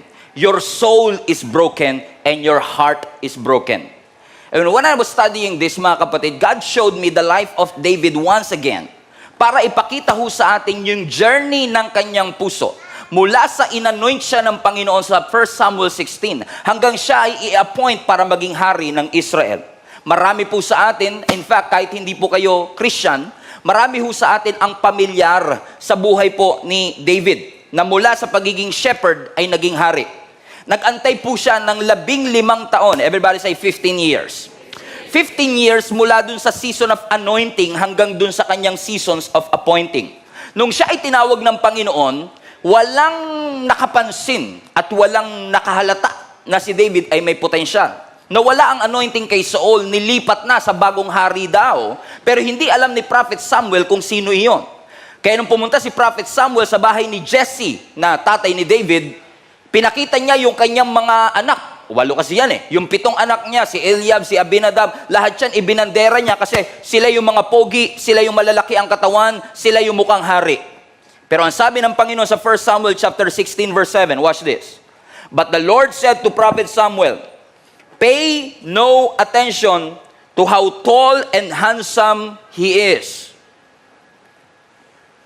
Sabi mo sa katabi mo, hindi porket matangkad, pinipili ng Lord. So, hindi rin porket matangkad, pipiliin mo na rin. Hindi porket pogi, ay pipiliin na ng Panginoon. So, hindi porket pogi, pipiliin mo na rin. Buti na lang, kahit hindi tayo masyadong pogi, may pumili sa atin. Yung palakpak nyo, parang na-insulto ko ng konti. Huwag kang titingin porket matangkad siya o pogi siya. Bakit? I have rejected him. Because I do not judge as people judge. Bakit? Paano ba tayo humusga? We look at the outward appearance, but God looks at the heart. Kahit kasi si David, wala sa limelight, walang posisyon, walang influence, nakitaan siya ng Diyos ng faithfulness. Mga kapatid, gusto ko lang kayong i-encourage bago tayo magpatuloy. Kahit walang nakaka-appreciate, kahit walang nagte-thank you, kahit walang nakakapansin sa atin, can you be faithful in the dark? Kasi hindi porket nasa dilim ka, walang plano ang Diyos na daling ka sa liwanag. It's just so happen that God wants to make sure that you can handle the heat. Kaya minsan itinatago ka na muna ng Panginoon sa dark kasi gusto ng Lord, bago kanya ilagay sa light, kailangan handa ang iyong puso, handa ang iyong karakter, handa ang iyong attitude. Kasi kapag ikaw ay hindi ready, a blessing is not a blessing if you cannot handle it. A blessing is not a blessing if you are not ready for it. Kaya minsan sasabihin natin, Pastor, gustong-gusto ko na talaga. Sasabihin natin sa Lord, ibigay mo na. Ang sabi ng Panginoon, I know you want it. Alam kong gustong-gusto mo, but you are not yet ready for it. May plano ang Lord kay David. Pero sa kabila ng lahat ng bagay, hindi siya minadali ng ating Panginoon na dalhin sa trono. Mga kapatid, gusto ko lang kayo encourage. Wag na wag mong ipapasa at wag na wag mong ide-delegate yung bagay na pinapagawa ng Diyos sa iyo. Kasi kapag pinagawa ng Diyos sa iyo yan, may purpose ang Panginoon kung bakit ikaw ang sinasabihan ng Diyos na mag-evangelize sa iyong pamilya. May rason kung bakit ikaw ang inassign ng Panginoon for that specific job or for that specific purpose. Bakit mga kapatid? Kasi may layunin ng Panginoon na ma-develop ang ating habits, ma-develop ang ating attitude, at ma-develop tayo kung ano man ang gusto ng Lord na pagdalhan sa bawat isa sa atin. Sumunod ka lang kahit nasa dilim. Hindi porket hindi nagre-response ang isang tao o ang ibang tao sa iyong pagsunod ay hindi ibig sabihin hindi ka na sumusunod. Ang pinakamalaking achievement ng isang Kristiyano ay hindi yung mag-response ang iba sa obedience mo. I remember before, years and years ago, amen, I've been preaching. Alam niyo po ba mga kapatid, I've been a pastor of the church for more than 8 years. I've been a youth pastor for 11 years. 22 years na po ako naglilingkod. Almost 20 years na rin po ako nagpipreach. Pero the early days of my preaching, no one is listening to me. Nobody is giving me a platform. But when God saw your faithfulness kahit ka wala kang platform, ang greatest achievement mo ay hindi yung may ibang taong mabibless sa pagsunod mo. Ang pinakamatinding achievement, yung sumunod ka mismo sa Panginoon. Yun yung pinakamagandang achievement. Yung kahit walang nakakapansin sa iyo, susunod ka lang. Kahit walang nakaka-appreciate, sunod ka lang. Sabi mo sa katabi mo, sunod lang ng sunod. So hindi sapat, although dinescribe din ng Bible na si David ay magaling magsalita, dinescribe ng Bible na si David ay a fine-looking man. Pogi rin naman si David eh. Pero hindi sapat yung kanyang kapogian at hindi sapat yung kanyang pagiging articulate sa mga salita niya, kasi ang tinitignan ng Panginoon ay yung kanyang puso. Inihahanda ng Panginoon si David bilang shepherd para siya ay maging king. Kasi kung walang preparation for elevation, kung walang paghahanda mula shepherd hanggang king, mabibigla si David at hindi magiging blessing sa kanya yung promotion na gagawin ng Panginoon sa kanyang buhay. Mga kapatid, gusto ko i-remind kayo, maganda ang plano ng Panginoon sa iyong buhay, maganda ang plano ng iyong Lord para sa iyong pamilya, maganda ang plano ng Lord para sa ating simbahan. God wants to bring you to a new place. God wants to bring you to a new heights. God wants to bring you to a new dimension. And God wants to bring you to a new environment. Are you ready for it? Kasi kung hindi, ire-ready ka pa ng Panginoon. Unfortunately, marami sa atin ang takot sa next level. Yung kapag ine-elevate ka, nabibigla ka kasi hindi ka ready doon. Marami sa atin ang takot na magsabi sa Lord ng yes, Lord, whatever it takes. Marami sa atin ang takot na mag-show up. Marami sa atin ang takot na mag-involve. Marami sa atin ang takot magbigay. Gusto natin mag-settle kung nasaan man tayo naroroon. Kaya, no wonder marami sa atin ang expectation mababa, ang vision mababa, ang pananampalataya mababa kasi gusto nating manatili sa mababa. Pero ang gusto ng Lord, daling ka sa mas mataas na level kasi gusto ipaalala sa iyo ng Panginoon na ang kanyang ways are higher than our ways, His thoughts are higher than our thoughts, that God is able to do exceeding, abundantly, above, and beyond what you could think or imagine. Yun nga lang kailangan, handa ka. Pansinin niyo yung mga taong nakatira sa Sagada, sa Baguio, yung mga nakatira sa matataas na lugar. They live differently, they think differently, they talk differently. Kaya nga tayong taga Maynila, nakasando sila doon, tayo naka-jacket. Hindi tayo sanay sa lamig, samantalang sila sanay na. Nagbago na yung kanilang pamumuhay because they are already used to high altitudes. Napakarami sa atin mga kapatid, hindi tayo sanay sa high altitudes kasi sanay tayo sa mababang pamumuhay. Kaya kapag dinadala ka ng Lord sa mataas na pamumuhay, kahit yung iba nakasando, naka-jacket, kasi hindi pa tayo ready for it.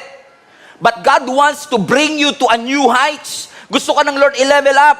Gusto ka ng Lord itaas. Gusto ng Lord itaas ang level ng iyong pamilya, ng iyong pamumuhay. Kaya kung ikaw ay dumadaan sa testing, sa circumstance, sa mga pagsubok, i-reframe mo ang thinking mo na hindi ka pinaparusahan ng Diyos kaya ka dumaraan sa pagsubok. Yan ay transportation lamang ng Panginoon para dalhin ka sa mas mataas na level.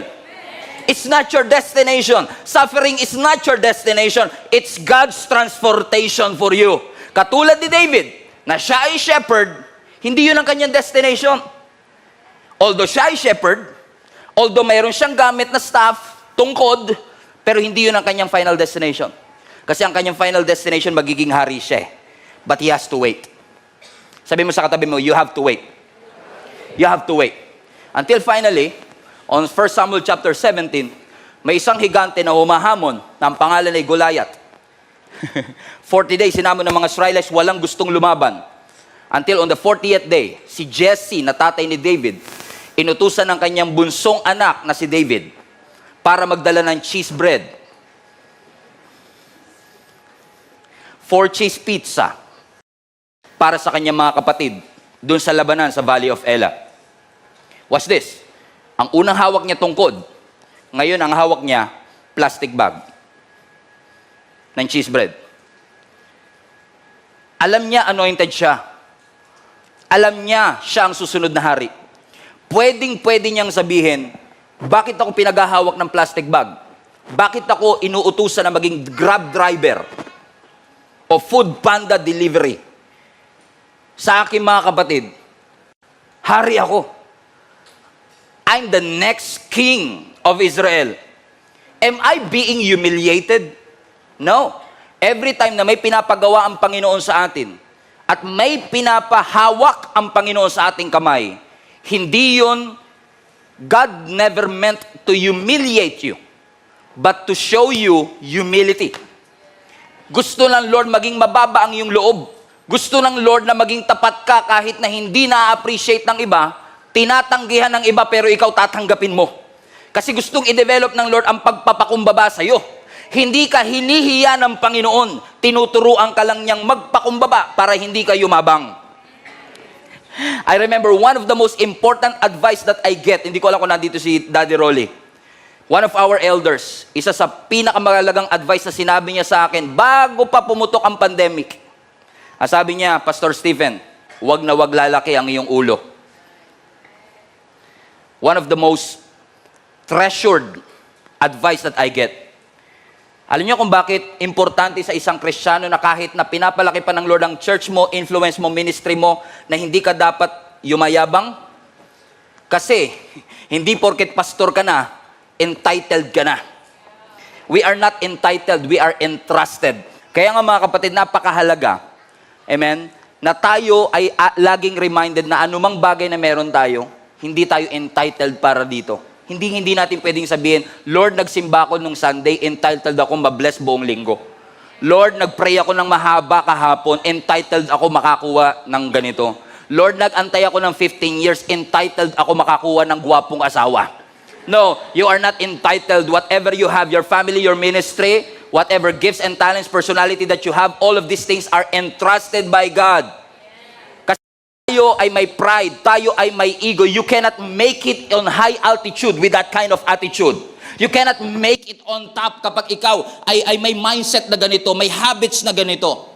If you want to go higher, you have to leave something behind. You have to leave your pride, you have to leave your ego, you have to leave your bitterness, you have to get rid of your anger, you have to get rid of your unforgiveness, and allow God to move over your life para mas madala ka ng Panginoon sa mas mataas na pagtawag. Sabi mo sa katabi mo, parang sa iyo ang topic ng Panginoon.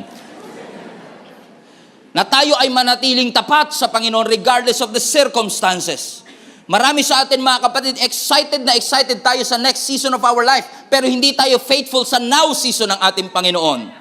Gusto natin maging hari pero takot tayong humawak ng tungkod para maging shepherd. Gustong-gusto natin maging hari at excited tayong maging hari pero takot na takot tayong humawak ng plastic bag ng cheese bread at maghatid ng tinapay para sa ating mga kapatid. Pero may itinuturo ang Panginoon sa atin mga kapatid, anuman ang ilagay ng Lord sa iyong kamay, dapat ang iyong puso ay laging surrendered sa pinapagawa ng ating Panginoon. Magpakumbaba, sabihin lang natin, yes Lord, I'm gonna follow you whatever it takes. Until pagdating niya sa Valley of Elah, nakaharap niya si Goliath na higante. Ano sabi na scripture sa 1 Samuel 17? I'm taking you through 15 years. In 15 minutes. Pag-pray niyo ako. Nakaharap ni David si Goliath, a Philistine warrior. Pero I love what he said. Habang ang lahat ng mga Israelites ay takot na takot. Ang sabi ni David sa lahat ng mga taga-Israel, don't lose your heart. Don't lose your heart. Don't lose heart. Huwag kayong mapanghihinaan ng loob. God is with us. Sino ba yung uncircumcised Philistine na yan that is mocking the armies of the living God? Supot yan eh. Ba't kayo nagpapatakot sa kanya? Ako ang lalaban sa kanya. He was so brave. Matapang siya. At dahil sa tapang niya, at siyang lumaban, inanoy siya ng Panginoon, in-enable siya ng Panginoon, natalo niya si Goliath, at dahil sa pagkatalo niya kay Goliath, he rose in strength and he rose in fame. Sumikat si David. Naging kilala si David sa buong Israel. To the point, mga kapatid, na ang mga Israelites ay gumawa ng kanta patungkol sa kanya kahit hindi siya yung hari. At nag-create ng jealousy, selos, sa puso ng hari na si King Saul. Kasi ikaw ang hari, pero ina-admire ng tao si David. In essence, may division. Naalala ko sa New Testament, may ganyang case din. Kung kilala niyo si Apollos sa Acts, si Apollos ay isa sa mga apostol ng New Testament. Si Apollos, ang sabi ng maraming Bible scholar, ang description sa kanya ay silver tongue speaker, silver tongue preacher. He's an eloquent speaker. Magaling siya mag-preach. He was excellent in whatever he do. Pero, nung siya, dahil sa kanyang galing, dahil sa kanyang talento, nagkaroon siya ng mga followers sa loob ng Church of Corinth. Now, you have to understand this. Si Paul ang nag-pioneer ng church in Corinth. Pero ang mga tao, dahil sa galing ni Apollos, ina-admire si Apollos at sinasabi nila, ang mentor ko si Apollos. Pero ang tulay na pioneer, si Paul. So in essence, yung admiration o paghanga ng mga tao sa Church of Corinth ay nag-create ng division sa kanila. Kaya minsan nag-preach si Apostle Paul and sabi niya, bakit yung sinasabing, ako ay kay Apollos, ako ay kay Pablo, lahat tayo kay Kristo. Bumalik tayo sa ating pagtawa. Kay Kristo dapat tayo sumunod, hindi kay Apollos. Hallelujah. At hindi kay Paul. Bakit sa panahon ni Apostle Paul, amen, hindi masamang humanga. Huwag nyo lang i-idolize. Huwag nyo i-idolize si Pastor Stephen. Huwag nyo i-idolize sa mga pastor. Huwag nyo silang ilagay sa pedestal. Kasi sila man ay nagkakamali. Kailangan nating ma-realize, mga kapatid, tayo pong lahat ay member ng body of Christ. And our job is to be humble enough to put Jesus in the cornerstone. Ang cornerstone ng simbahan, hindi si pastor. Ang cornerstone ng simbahan, hindi ang mga ministry leaders. Ang cornerstone ng simbahan, hindi ang mga leaders ng church o pastors. Ang cornerstone is si Jesus mismo.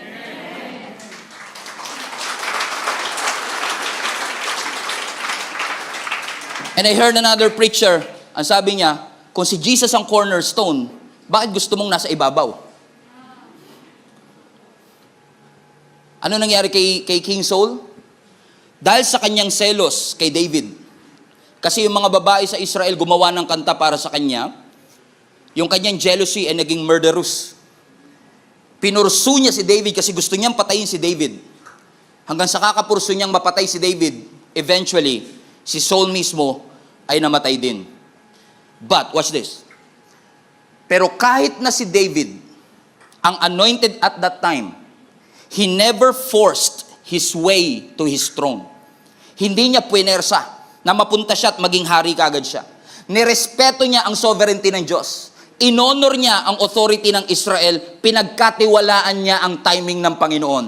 Wag na wag nating mamadaliin yung bagay na gusto nating makuha. Kasi sa tamang panahon, everything is made beautiful, ang sabi ng scripture, in its time. Sa tamang panahon, makukuha mo yan. Sabi mo sa katabi mo, pray ka lang, makukuha mo rin yan. Ang ganda ng puso, kaya pala. Ang sabi ng scripture, hindi ako tumitingin sa panlabas, kundi sa kanyang puso. Bakit? Napaka-genuine ang puso ni David eh. In fact, napaka-genuine ang kanyang puso, na even in the New Testament, ang sabi ng scripture, sa isang preaching ni Apostle Paul sa Acts 13, verse 22, and when he had removed him, he raised up for them, sino daw? David. So nung tinanggal si Saul, ang ni-raise up, sino? Si David, to whom also he gave testimony, and he said, watch this, I have found David, the son of Jesse, a man after my own heart, who will do all my will. Kaya pala, ang puso ni David ay genuine kasi gusto niya at ginagawa niya ang kalooban ng Panginoon. How many among you admire, inahangaan nyo ang puso ni David at gusto nyo magkaroon ng ganitong klaseng puso? Taas nga po ang kamay, real quick. Amen. How I wish, masasabi din, pagka wala na tayo at magkaroon siguro ng Bible, si Kyle, a woman after God's own heart. Si Stephen, a man after God's own heart. Grabe, no? Para sabihin na ang iyong puso o ikaw ay malapit sa puso ng Diyos. Wow! What an honor of a lifetime. Correct? Pero hindi porket si David ang man after God's own heart ay perpekto na siya. Nagkamali at nagkasala pa rin siya. Kasi ang sabi ng scripture, nung siya ay nag-grows in strength at nag-grows in fame, one day, after 15 years, siya ay naging hari ng Israel. So yung kanyang mga responsibility dumami. Nung una ang kanyang responsibility lang maging shepherd. Next ang kanyang responsibility, maging grab driver. Food panda. Maghatid ng pagkain sa kanyang mga kapatid. Ang next na naging responsibility niya, patayin si Goliath. Correct? Iba-iba ang kanyang responsibility until siya ay naging king of Israel. Palapakan natin ang Panginoon. And I don't know what happened. Pero ang sabi ng scripture, one day o one night, habang ang buong Israel ay nasa labanan, watch this, si David ay nagpaiwan sa kanyang bahay. Ulitin ko ulit. He was a king, pero nung time na nasa gera ang buong Israelites, si David ay piniling maiwan sa kanyang bahay. What happened there? Nung gabi na yon, lumabas siya sa kanyang balcony at may nakita siyang babae na naliligo. Babae na nagte-take a bath, na ang pangalan ay Bathsheba. Amen? Nagte-take a bath, ang pangalan ay Bathsheba. Pinatawag niya si Bathsheba, sinipingan niya kahit may asawa si Bathsheba at nabuntis si Bathsheba. He failed. David, a man after God's own heart. Si David na pure ang puso. Si David na malapit sa Panginoon. Nagkasala ng malaki sa harapan ng ating Panginoon. Nung nabalitaan ito, nung ito'y nireveal ng Lord kay Prophet Nathan, kinausap ni Prophet Nathan si King David, kinonfront siya sa kanyang kasalanan, but thank God, si David nagrepent sa ating Panginoon. And then sinulat niya ang Psalms 51 verse 10. Everybody read this with me.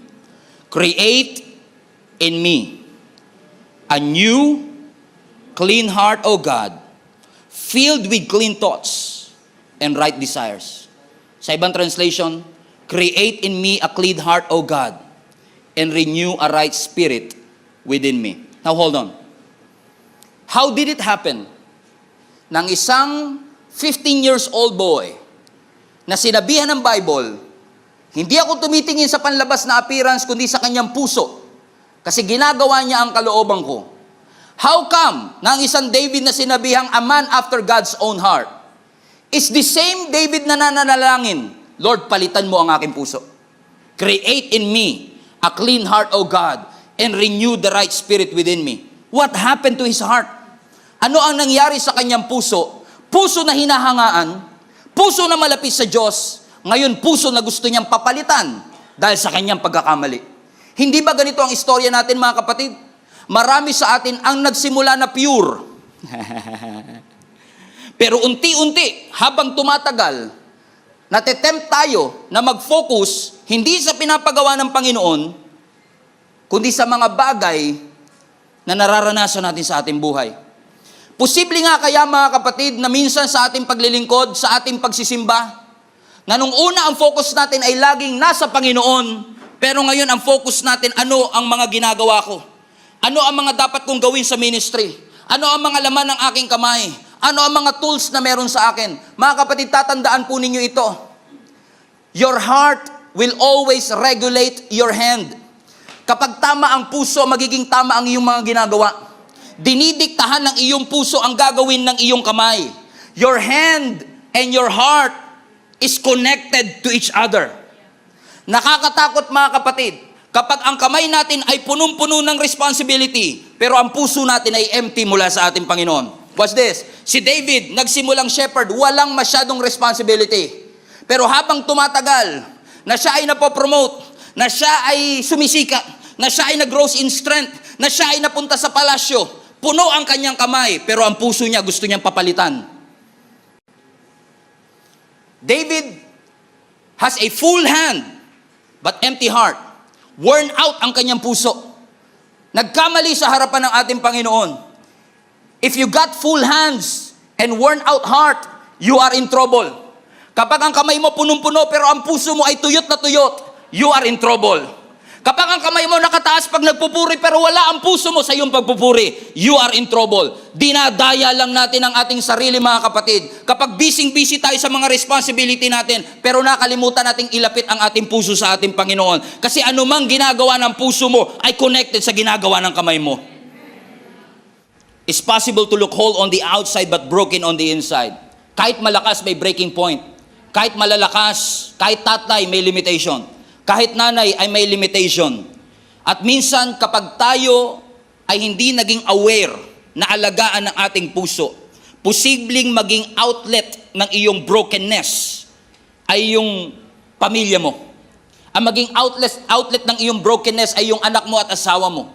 Nagiging irritable at magagalitin tayo minsan because we don't want to admit that our heart is not okay. Kaya napakahirap minsan maging pastor, maging leader, maging nanay, maging tatay kasi mahirap aminin that you are also broken from within. Bilang tatay, punong-puno ang kamay mo ng responsibility, pero ang puso mo ay tuyong-tuyo. Ang iyong kamay ay punong-puno ng mga bagay na pinapagawa ng Panginoon, pero sa totoo lang, you are dying on the inside. Katulad ni David, a man after God's own heart, hinangaan sa kanyang puso, pero marahil sa dami ng kanyang responsibility, nakalimutan niyang alagaan ng kanyang puso. Kaya sabi niya sa Psalms 51, Lord, create in me a clean heart and renew a right spirit within me. For I know that my hands are full. At kung gusto ko na magawa ang pinapagawa mo at manatiling full ang aking kamay, hayaan mong kung paanong puno ang aking kamay, dapat puno rin lagi ang aking puso. And I will illustrate it to you this way, mga kapatid. Kasi tayo, bilang nanay at bilang tatay, napakarami nating mga responsibility sa ating buhay. Pero ngayon, God wants you not just to focus on the responsibilities in your hand, but to guard and take care of your heart. Is as a father, as a mother, napakahalaga that we know how to regulate, we know how to take care of our heart. Ang nasa kanan po natin ngayon, mga kapatid, ay yung ating puso. Ang nasa kaliwa naman ay yung ating mga kamay. Alam mo si David, nung nag-i-start siya sa ministry, nung siya ay inanoint ng Panginoon bilang shepherd o bilang king, wala siyang masyadong responsibility. Meron lang siya puso. Tama? Bakit? Ang sabi nga ng Lord, di ba? Hindi ako tumitingin sa panlabas na appearance, kundi ang aking tinitignan ano daw? Puso. Ibig sabihin, ang puso ni David, kompleto, puno. Pero habang tumatagal, na siya ay binibigyan ng mga responsibility, na siya ay lumaban kay Goliath, na siya ay nagdala ng cheese bread sa kanyang mga kaibigan. Ang problem natin madalas, mga kapatid, pag dumadami ang ating mga responsibility, pino-pour out natin yung ating puso, correct? Hindi naman po pwedeng gumagawa ka ng responsibility mo na hindi mo binubuhos ang puso mo sa anumang bagay na ginagawa mo. Nung nagsisimula kayong mag-asawa, punong-puno ang puso mo, wala pa kayong masyadong responsibility. Nung nagse-celebrate pa lang kayo ng first months, mahal na mahal mo siya, punong-puno ang puso mo. At dahil wala ka pang masyadong responsibility, lahat ng monthsary may date kayo. Nung nag-enroll ka pa lang sa school, excited ka, bago pa ang uniform mo, bago ang mga school supplies mo, wala ka pang masyadong responsibility kasi grade 1 ka pa lang. At sinasabi ng teacher natin, o gawin nyo to, assignment natin to, kaya binubuhos mo ang puso mo sa pag-aaral mo, sa negosyo mo, sa trabaho mo, sa business mo, hanggang sa punong-puno na ang iyong mga kamay ng responsibility na nakalimutan mo, teka lang, wala na nga pala akong puso para sa aking ginagawa. Ang nangyayari, buhos tayo ng buhos sa mga responsibility natin, binubuhos natin ang lahat sa ating mga anak, ibinubuhos natin lahat sa ating asawa, binubuhos natin sa ministry, binubuhos natin sa negosyo, pero nakalimutan nating alagaan ang ating puso. Ang kalendaryo mo punong-puno, pero ang puso mo empty.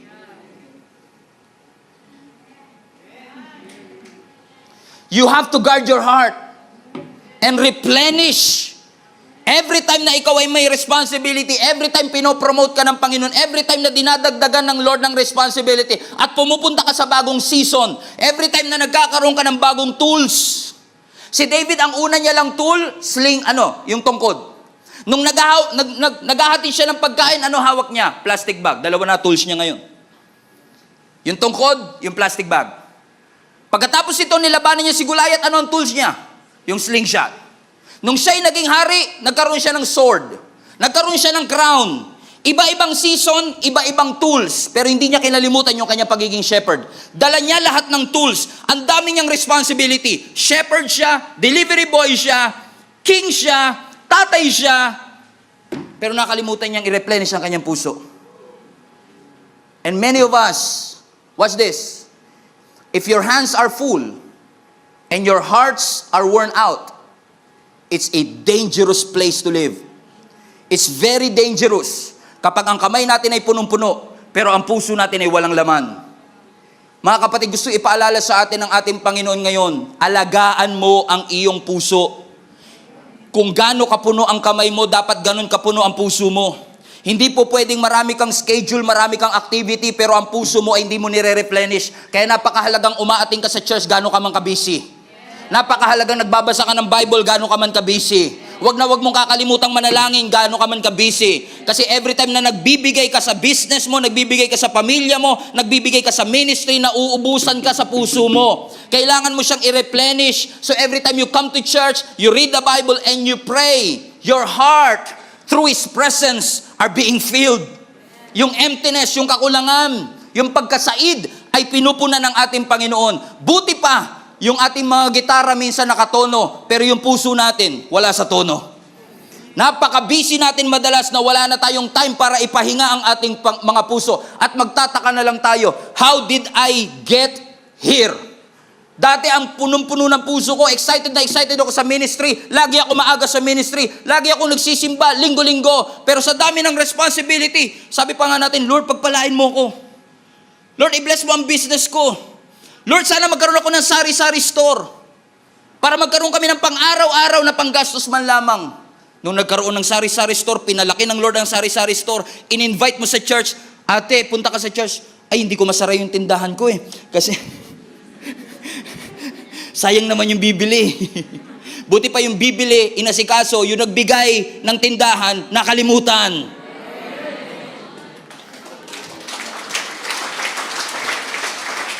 Tapos magtataka tayo kung bakit palang worn out, pagod, overwhelmed, busy, walang ligaya, walang passion, tinatabang sa ministry at tinatabang sa mga bagay na para sa Panginoon. I get this all the time. Pastor, lagi ako nagsisimba, pero bakit ganon? Parang ang puso ko tuyong-tuyo. Para akong dry na dry. Pag inaaya mo sila, Pastor, pasensya ka na. Busy talaga ako. Naalala ko yung cellphone ko this past few days kasi ang tagal na namin cellphone to ni Jenny. Nag-a-alarm siya sa akin. Sabi niya, internal storage is dangerously low. Grabe, cellphone lang, dangerous. Parang kakabahan ka talaga Ano ba mangyayari? Kasi gumagana pa naman yung cellphone ko pero nagwa-warning siya sa akin na kapag hindi mo binigyan ng attention ito, pwedeng yung dating gumagana, hindi nagagana at huwag kang magtataka kung hindi na siya gagana kasi nag-warning siya. And minsan, habang nagdadrive tayo, nakikita natin yung fuel natin, sinasabi na mag-e-empty na ang fuel mo. Kailangan mo na magpagas. Umaandar pa rin ang kotse, pero nagwa-warning siya, pag hindi mo binigyan ng atensyon, ititirik ka niyan. You will only go so far and it will shut down. Huwag mong ipilit. Huwag mong puwersahin na umandar pa rin with an empty heart. You cannot minister with an empty heart. You cannot preach with an empty heart. You cannot worship lead with an empty heart. You cannot minister to somebody with an empty heart. You have to replenish your heart and guard your heart. Sabi mo, check your heart. Bakit dangerous mga kapatid? Kasi kapag ang kamay mo ay punong-puno ng responsibility, pero ang puso mo ay said na said, para lang mapunan yung puso mo, gagawa ka ng paraan para mawala. Nagdi-distress tayo minsan. Dahil sa dami ng responsibility, stressed ka na. Ako lang yata dito na i-stress pa na. Minsan sa dami ng responsibility, nai-stress ka, correct? At dahil nai-stress ka, Minsan di mo kinukuha sa Word of God, hindi ka nananalangin, wala kang devotion sa Panginoon. Saan tayo bumabaling? Pornography. You are drinking yourself to death.